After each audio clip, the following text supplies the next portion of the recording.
Today at the shop, we're going to talk about the different types of wood.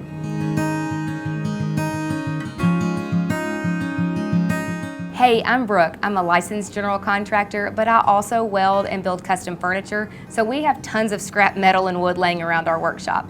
I wanted to show you some of those types of wood, but also explain the hardness or softness of the wood so you can understand when to use which type of wood for a project that you're making something for.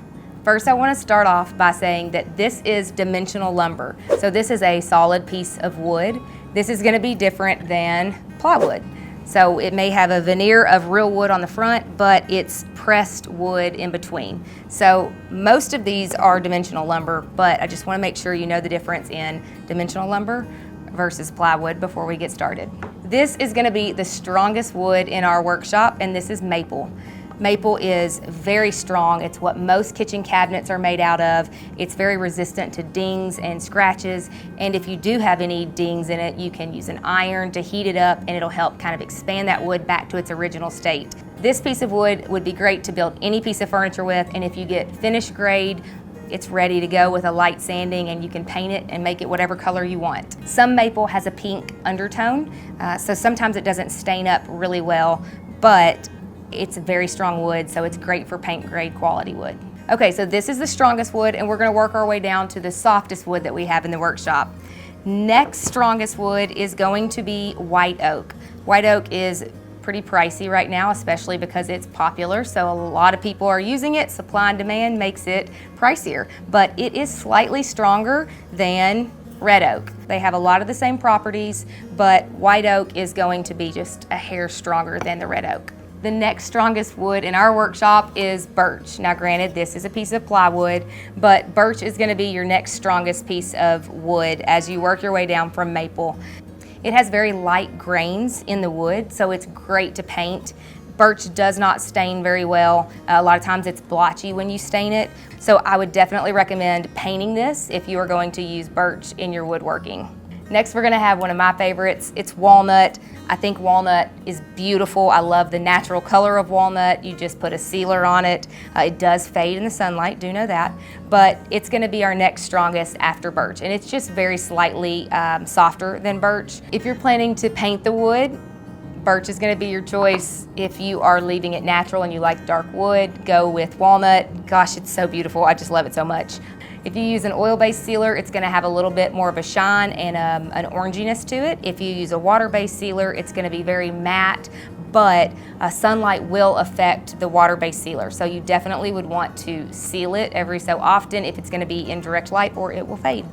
The softest wood in the workshop is going to be poplar. Poplar wood is also great to paint because poplar wood has a very uneven color. There's a lot of green and yellow hues that will come through poplar. Each board that you can buy is very different from the next one. So this to me is definitely something that you are going to want to paint, but it makes great trim work to finish out your projects with.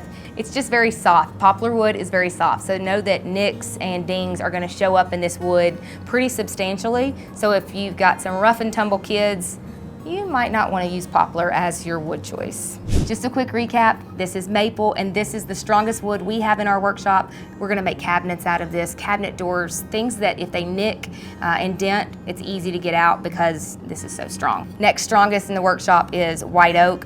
White oak is really expensive, so we use this sparingly. This is going to be used for door fronts, just the doors, not the whole cabinet. It's also going to be used for trim detail for a wall if we're putting in a hidden door, but we're going to use this sparingly because it's expensive, but it's also great for hardwood floor. Same for red oak, the next hardest wood in our workshop. Red oak's great for hardwood. That's probably what the majority of wood floors are. Anytime that we are staining the wood, we are going to probably use red oak, but we use a product to get the pink color out before we stain it.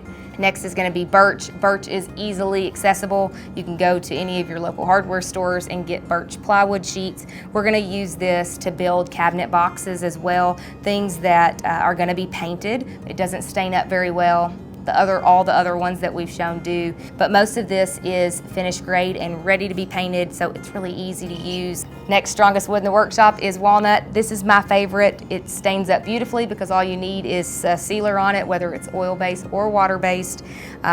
It's beautiful. The softest wood in the workshop is going to be poplar. Poplar is great for trim. It does not stain up well. You're going to want to paint it. There's a lot of variation of color in the poplar, so prime it, paint it, but any trim details you need to put on your walls, on furniture, poplar is a great choice for that. I hope this helps you understand the different types of wood and which projects to use them for.